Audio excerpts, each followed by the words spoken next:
NTPC और group D के जिस प्रैक्टिस बैच की शुरुआत हमने की है, इसके 2 वीडियो अभी तक हमने लाए हैं जो सिंपल इंटरेस्ट यानी कि एसआई पर था। आगे के चैप्टर में हम सीआई को पढ़ेंगे। सीआई के सवाल जो भी मैं आपको बताऊंगा वो ट्री मेथड से बताऊंगा, क्योंकि ये एक प्रैक्टिस बैच है तो इसमें सवालों की प्रैक्टिस मैं आपको करा रहा हूं और एक संभावित प्रश्न जो आ सकते हैं, जो विभिन्न परीक्षाओं में पूछे गए हैं, उनमें से भी सवालों को मैंने आपके लिए चुना है। तो प्लीज़ अगर आप नए हैं तो सब्सक्राइब कर लें, क्योंकि पेड कोर्सेस आपने बहुत सारे लिए होंगे और आपके मन में ये रचा बसा होगा कि बिना पेड कोर्सेस के तो मेरा हो ही नहीं सकता। ऐसा बिल्कुल भी नहीं है, आप प्रैक्टिस करके भी इस परीक्षा को निकाल सकते हैं। जहाँ तक मैंने एनालाइज किया है कि प्रश्नों का जो स्तर है वो बहुत छोटे स्तर पर ही है, बहुत हाई लेवल के प्रश्न नहीं आते। बेसिक सी बातें आपको पता होनी चाहिए और वही आपके लिए महत्वपूर्ण है। कभी कभी हम ऐसी चीज़ों में समय बर्बाद कर देते हैं जो हमारे लिए ज़रूरी नहीं होती। तो समय कम है, ये सोचकर, ये समझकर ही समय अपना कहीं पर भी लगाइएगा कि क्या सही है क्या गलत है।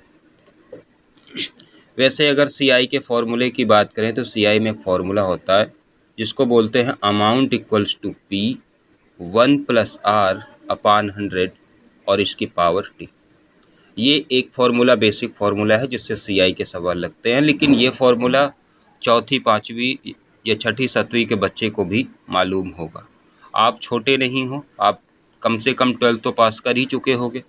तो उसके लिए अब क्या है कि आपके जैसे बहुत सारे स्मार्ट बच्चे भी हैं, काफ़ी टैलेंटेड बच्चे हैं, तो आपको कुछ नए तरीके और कुछ नए मेथड्स आने चाहिए। इस तरीके के अलावा ट्री मेथड है जिसमें हम एक एक स्टेप का ब्याज निकालते हैं। जैसे ये सवाल है, सवाल को मैं आपको सॉल्व करा रहा हूँ।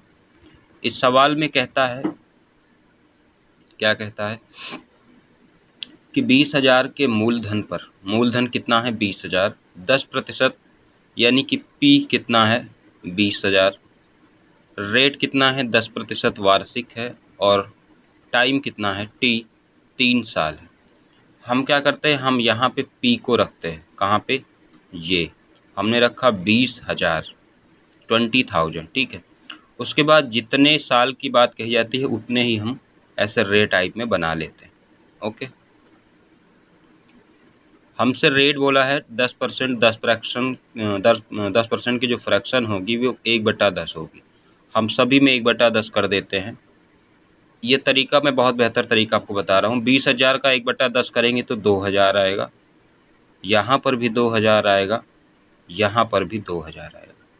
ये जो निकल के आ रहा है, आपको बता दूं कि अगर इन तीनों का सम कर दें, इसका, इसका और इसका, तो ये टोटल एसआई निकलता है किसी भी मूलधन का।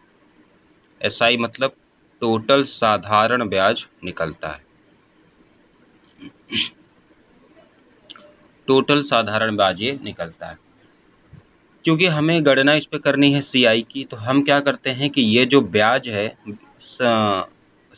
कंपाउंड इंटरेस्ट यानी कि चक्रवृद्धि ब्याज का मतलब ही है ब्याज पर ब्याज।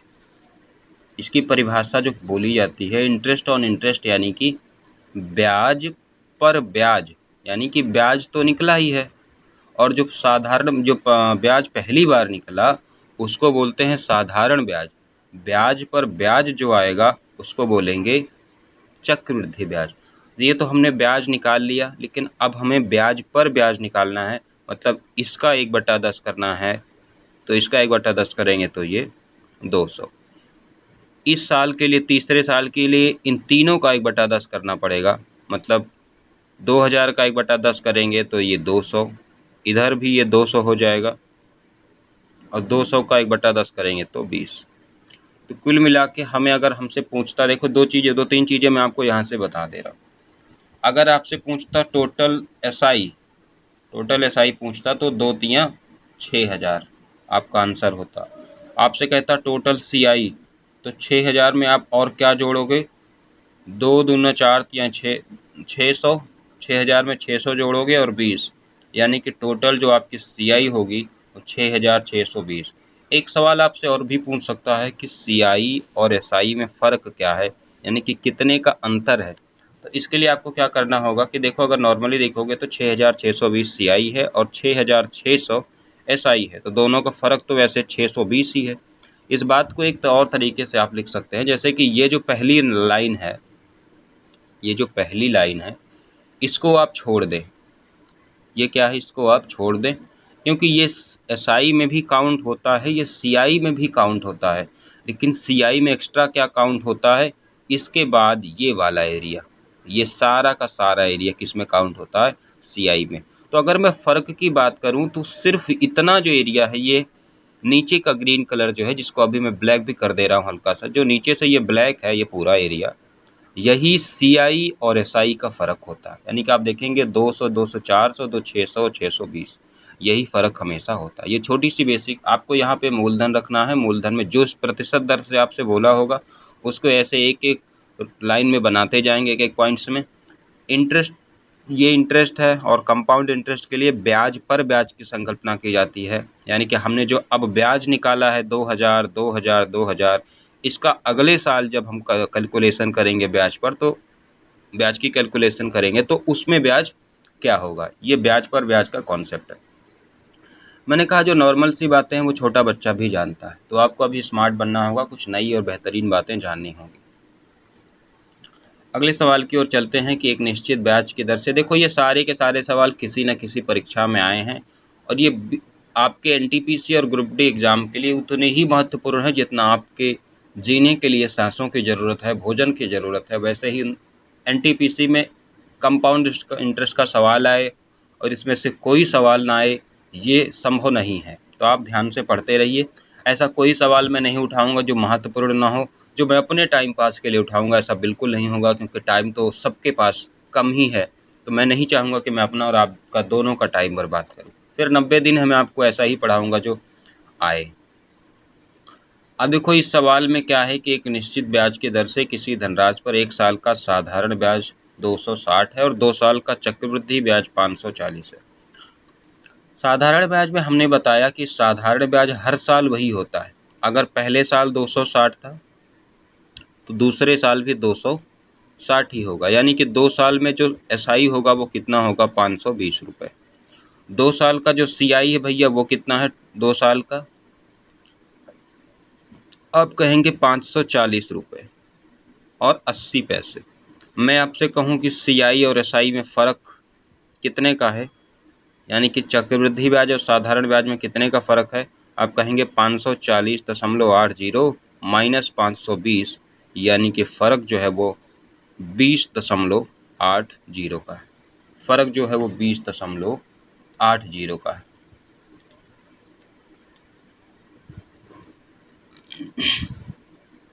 अब देखो कुछ चीज़ें मैं आपको क्लियर कर दूं। जब हमने ट्री मेथड में, जैसे हमें अगर 2 साल का निकालना होता तो ये 1 R% पे होता, R/100 ये होता और R/100 ये होता। तो ये P/R/100 करते, इसको भी P/R/100 करते, और इसको भी R/100 करने के लिए PR/100 और R/100 हम करते, तब जाके हमें ये मिलता है। और यही हमें CI माइनस SI का फ़र्क भी कहता है, क्योंकि पहली लाइन तो पूरी SI है और CI काउंट करने के लिए इस पहली लाइन में इसको भी जोड़ना पड़ेगा, इस वाले को। और सिर्फ CI और SI के फ़र्क को जानने के लिए पहली लाइन को छोड़ देंगे। पहली लाइन के बाद जो भी बचा हुआ है वो CI माइनस SI यानी कि चक्रवृद्धि और साधारण ब्याज का अंतर होगा। 2 साल की बात हो, चाहे 3 साल की बात हो, 4 साल, 5 साल, 10 साल, कितने भी साल की बात हो, पहली लाइन को छोड़ देने के बाद जो बचेगा उसके नीचे के रोज में वो सारा का सारा CI माइनस SI है। तो एक मूलधन रहा होगा कुछ भी, जिसमें पहले साल 260 रुपये मिलते हैं, मैं इस सवाल की बात कर रहा हूँ, दूसरे साल भी 260 रुपये मिलते हैं, ठीक है। फिर इन दोनों का अंतर कितना है, 20.80। यही आप कह रहे हो ना कि 20.80 अंतर है 2 सालों में, ये वाला चीज़, तो यही अंतर है। मतलब 260 का कितना परसेंट 20.80 है, अगर मैं इस बात को पता कर लूँ तो मुझे रेट मालूम हो जाएगा। क्योंकि क्या होता है कि हर स्टेप में रेट सेम होती है, ऐसा नहीं है कि अभी रेट अलग हो जाएगी, रेट अलग नहीं होगी, रेट सेम होगी, ठीक है। अगर मैं पता कर लूँ कि ये 20.80 260 का कितना परसेंट है, तो मुझे आंसर मिल जाएगा। तो 0 से 0 कैंसिल आउट, 2 पंचा 10 और 2 13 में 13, एक कम 13, 7 78, 13 78, 16 पंचे 80, 8%। इस सवाल का आंसर क्या होगा भैया, 8%। कौन सा, ये पहला। सिंपल सा सवाल है। अब देखिए आपके जैसे न जाने कितने लाख बच्चे या करोड़ बच्चे परीक्षा में बैठने वाले हैं। आपने बेसिक मेथड लगा के अगर अपना टाइम गंवा दिया और 2-4 सवाल आपसे छूट गए तो आप न जाने कितने लाख बच्चों से पीछे हो जाएंगे, क्योंकि ऐसी परीक्षाओं में एक एक नंबर महत्वपूर्ण होता है, साथ में आपकी किस्मत भी महत्वपूर्ण है, क्योंकि नॉर्मलाइजेशन ऑफ मार्क्स होना है। अगर आपने नहीं जाना है कि पैटर्न क्या है, सिलेबस क्या है, तो इसके लिए मैंने एक वीडियो बनाई है एनटीपीसी के सिलेबस और पैटर्न के लिए। रणनीति के लिए भी एक वीडियो कभी न कभी बनाऊंगा, अभी पढ़ते रहिए। ये सवाल अप्रोक्सीमेशन पर है। 30,000 की एक राशि है, 30,000, ठीक है। 7% रेट है, यानी कि 7/100 करना है, इसको भी 7/100 करना है। एक निश्चित समय के लिए चक्रवृद्धि ब्याज 4,347 है। मुझे नहीं मालूम कि 2 साल की बात है कि 3 साल की बात है, इसलिए मैं 3 साल तक बना लेता हूँ। अगर आगे बनाना हुआ तो आगे भी हम बना लेंगे।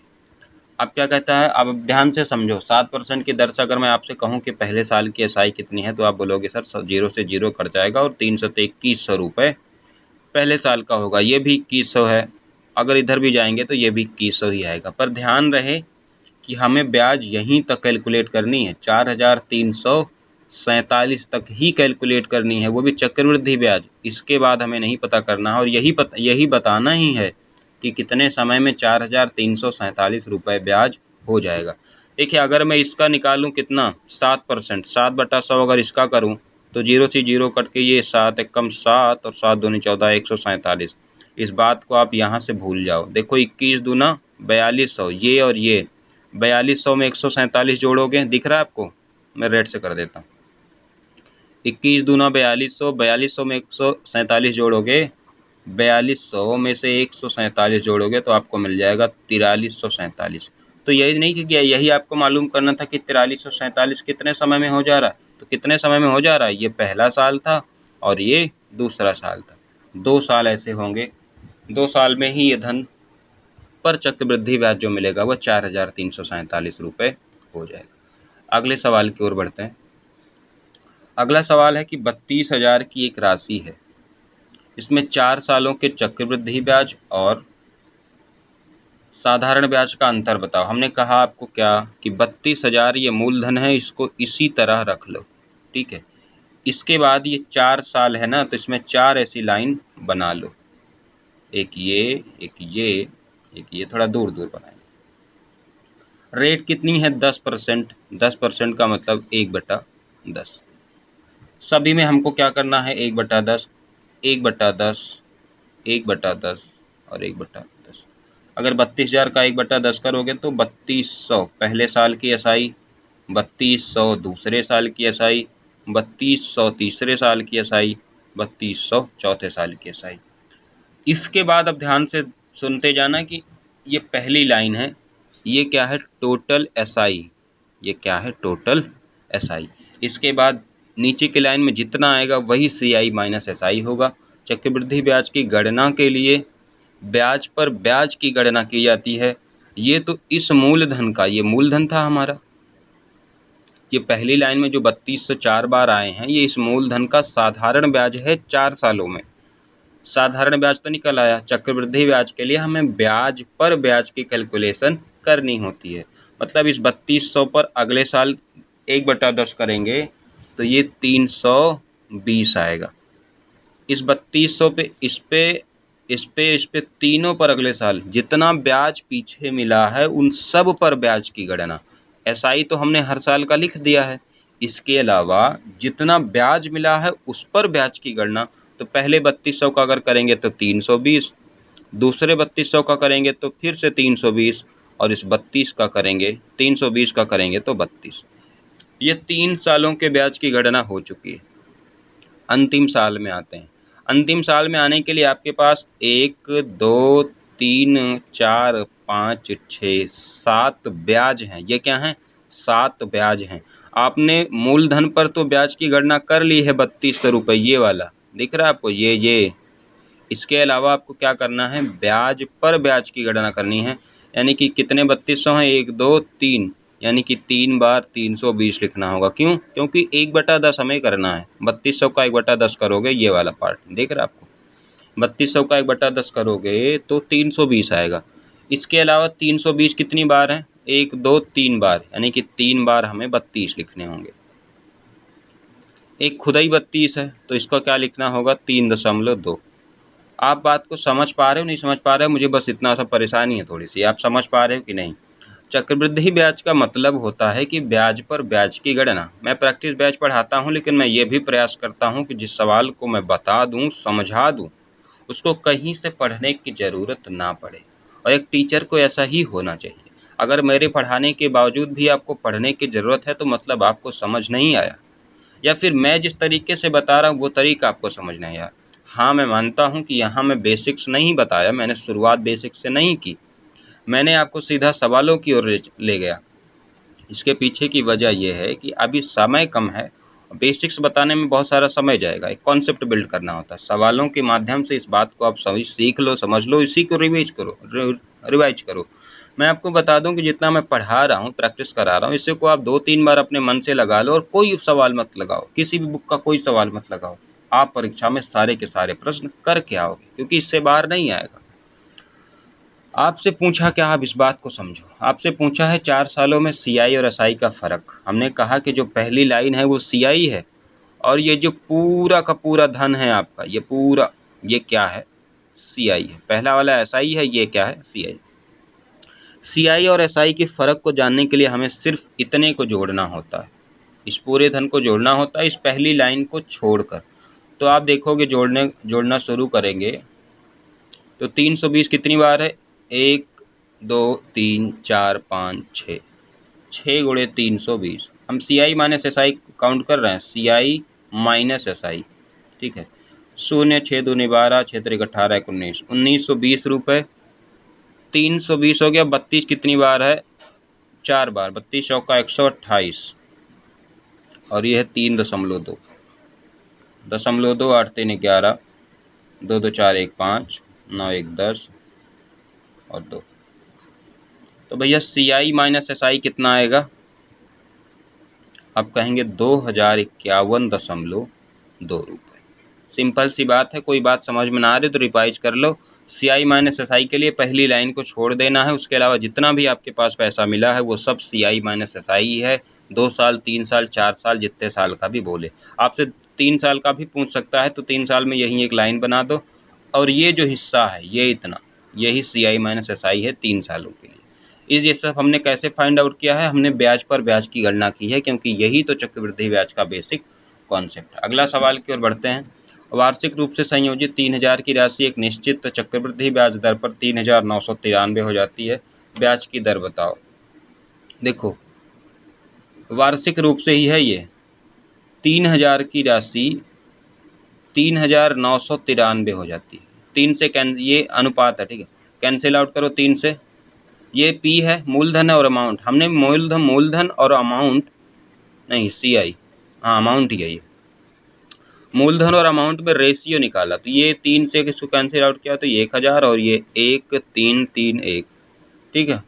ब्याज की दर बताना है, ये 3 सालों में ऐसा हो रहा है। इस सवाल में थोड़ी सी मिसिंग है। वार्षिक रूप से संयोजित 3000 की राशि एक निश्चित चक्रवृद्धि ब्याज पर 3 सालों में 3993 होती है। क्योंकि 3 सालों की बात है तो हम इसका क्यूब रूट निकाल लेंगे, यही कॉन्सेप्ट है। 3 साल की बात है तो क्यूब रूट निकालेंगे। 1000 का क्यूब रूट 10, और 1331 का क्यूब रूट 11। कोई राशि 10 है, 10 से 11 हो जा रही है एक साल में, कितने यूनिट की वृद्धि है, 1 यूनिट की। प्रतिशत परिवर्तन के लिए 1 यूनिट की वृद्धि है, कितने पर, 10 पर। प्रतिशत निकालने के लिए 100 से गुणा, 10 10 100, यानी कि ब्याज दर कितनी है, 10%। आपको समझ नहीं आ रहा होगा, मुझे मालूम है कि ये कॉन्सेप्ट्स आपके लिए नए हैं, लेकिन याद रखो, जितने सालों की बात कहे, अगर ये 2 सालों की बात होती तो हम यहाँ पर स्क्वायर रूट निकालते, अगर 4 सालों की बात होती तो यहाँ पर हम 4 करते, यहाँ पर भी 4 करते, लेकिन बात 3 सालों की थी तो हमने क्या किया कि इसका क्यूब रूट निकाल लिया। हमने पता किया कि 10 से 11 हो जा रही, मतलब 1 यूनिट की वृद्धि हो जा रही, किस पर, 10 पर, तो परसेंट निकालने के लिए। यही कहता हूँ कि मैं रिपीट करूँगा तो समय जाएगा आपका। देखो अगला क्या है, दूसरे वर्ष 24,200 है, और तीसरे वर्ष 26,620 है। ब्याज की दर बताओ। एक बात बता दें, 24,200 जो दूसरे साल है और ये जो तीसरे साल है 26,620। इस 26,620 में 24,200 और 24,420 भी शामिल है। आपको मालूम है, क्योंकि दूसरे साल का जो ब्याज था, क्योंकि जो दूसरे साल का ब्याज था उसी ब्याज पर तो ये ब्याज लगा होगा, उसी ब्याज पर तो ये ब्याज लगा होगा। 24,420 में 24,200 जोड़ेंगे तो 24,200 नहीं, 2,420 जोड़ेंगे, सॉरी क्या जोड़ेंगे, 2,420। हमने सीआई में पढ़ा है कि हर साल का एसआई सेम होता है, मतलब यही एसआई इस साल भी है, ये एसआई इस साल भी है। तीसरे साल वृद्धि इसलिए हो गई क्योंकि हमने ब्याज पर ब्याज की गणना की है। तो हमें यही मालूम हो जाए कि ये जो 2,420 है, ये वाला पार्ट, ये दूसरे साल की ब्याज के कितना परसेंट है, यानी कि 2,420 गुणे 100 अपान 24,200 कर लेंगे, 0 से 0, 0 से 0, 24, ये 10 बार जाएगा। कितना परसेंट आ गया, 10%। बहुत सिंपल सा सवाल है। अगला क्वेश्चन देखो जरा। किसी मूलधन पर जो देखो, जो सवाल आपको समझ नहीं आ रहे हैं उसको रिवाइज करो, आप अपने तरीके से लगाओ, फिर मेरा तरीका लगाओ। अगर आपको पहले से कोई तरीका मालूम है तो इधर मेरे तरीके को बार बार रिवाइज करो, बार बार रिवाइज करो, फिर आपको फिर उससे नए सवाल ढूंढ के लगाओ। आपके पास कोई बुक होगी, इस तरह का जो नया सवाल है, कोई दूसरा सवाल है, नया का मतलब कोई दूसरा सवाल है, उसको लगाने का ट्राई करो। उसमें आपको अगर आपसे हो जा रहा है तो सिंपली समझो कि आपको समझ आ गया। सीआई एसआई में इतना फ़र्क है कि एसआई साधारण ब्याज है, सीआई ब्याज पर ब्याज है। हमने जो ब्याज की कैलकुलेशन की है, हम उस पर भी ब्याज की गणना करते हैं। पिछले सवाल में मैंने यही किया। देखो, स्मार्ट तो सोचना ही पड़ेगा क्योंकि आप सब हो स्मार्ट। नेक्स्ट क्वेश्चन क्या है, 2 वर्ष का साधारण ब्याज 2400 है, चक्रवृद्धि ब्याज 2544 है। अब देखो यही सवाल है, 2400 क्या है, 2 वर्ष का एसआई है, साधारण ब्याज है। बताओ 2 वर्ष का एसआई अगर 2400 है तो 1 साल का एसआई कितना होगा। आप कहोगे सर 1200। 1200 क्या होगा, 1 वर्ष का एसआई होगा। आपको ये बात समझनी होगी क्योंकि 1 साल अगर पहले साल 1200 तो दूसरे साल 12 दूना 2400। अब बात करते हैं सीआई भाई साहब की, तो सीआई है 2544 रुपये। एसआई तो दोनों साल सेम रही होगी, 1200 1200। तो बताओ 2400 से 2544 कितना ज़्यादा है, 144। और यही तो यहाँ रखा होगा। ब्याज की दर हमें नहीं पता करनी, हाँ ब्याज की दर ही पता करनी। तो बहुत सिंपल सा सवाल है, 144 बढ़ा है किसकी वजह से, इस 1200 की वजह से। 144 का प्रतिशत निकालोगे 1200 पर, प्रतिशत के लिए 100 से गुणा, 0 से 0, 0 से 0, 12 बरम में 144। जो रेट आ गई वो कितनी आ गई, 12%। मैं यही आपको समझा रहा हूँ कि जैसे 2544 एसआई है, 2544 सीआई है और 2400 एसआई है, यानी कि एसआई हर साल 1200 है, एसआई हर साल 1200 है। 2544 में भी 1200, 1200 और 144 जुड़ा होगा। ये पहले साल की सीआई थी और ये दूसरे साल की सीआई। ये 144 इसलिए बढ़ा क्योंकि इस 1200 पर भी ब्याज लगा है। लास्ट क्वेश्चन को देखते हैं आज के लिए। तिमाही आधार पर 1 वर्ष में प्रति वर्ष 40% की दर से 80,000 रुपये का चक्रवृद्धि ब्याज क्या होगा। इस सवाल को लगाने के कई सारे तरीके हैं, जैसे कि अगर 40% वार्षिक है, 40% वार्षिक है तो 10% क्या होगा, 10% क्या होगा, तिमाही। समझ आ रहा क्या, जैसे कि 3-3 महीने करके 1 साल में कितने 3 महीने होते हैं, आप बोलेंगे 3 गुणे 4, 4 तिमाही होते हैं। तो 4 तिमाही के लिए 40 को 4 से भाग कर दोगे बटा 4, तो 40 को 4 से भाग करोगे तो 10%, और 10% हर तिमाही में इसके चक्रवृद्धि ब्याज लगेगी। आपको एक नया कॉन्सेप्ट सिखाता हूँ। पहले साल वो हो जाता है 10 से 11, दूसरे साल भी हो जाता है 10 से 11, तीसरे साल भी हो जाता है 10 से 11, चौथे साल भी हो जाता है 10 से 11। 4 सालों में चक्रवृद्धि ब्याज की गणना करनी है। ठीक है, नए कॉन्सेप्ट सीख लो। 10 धामा 100, इसका गुणा करो, सबका गुणा कर दो, इसका इस तरफ भी इस तरफ भी। 10 धामा 100 धामा 1000 धामा, 10 धामा 100 धामा 1000 धामा 10,000। 11 ग्राम में 121, 121, 11 1331, 1331 को 11 से गुणा करेंगे तो 1, 11 33, 1 34, 11 कम 11 33, 3 36, 11 कम 11 3 14, 14,641 यूनिट, 4,641 यूनिट की वृद्धि हुई है। अब आपको सक्सेसिव की बात नहीं पता है, यानी कि अगर 10% कोई चीज़ है तो 4 साल में उसका जो फाइनल परसेंट रेट आती है वो 46.41% आती है, 46.41। तो आप अगर चाहते, देखो यहाँ से भी लगा लोगे 10,000 को, ये जो आपके पास 10,000 है वही उसने 80,000 दिया है। बात समझ में आ रही? मैं थोड़ा एक्स्ट्रा राइटिंग स्पेस ले लेता हूँ तो आपको ये बात मैं समझा दूँ दोनों तरीक़ों से। अब ध्यान से सुनो, लास्ट क्वेश्चन है, ध्यान से सुन लो। देखो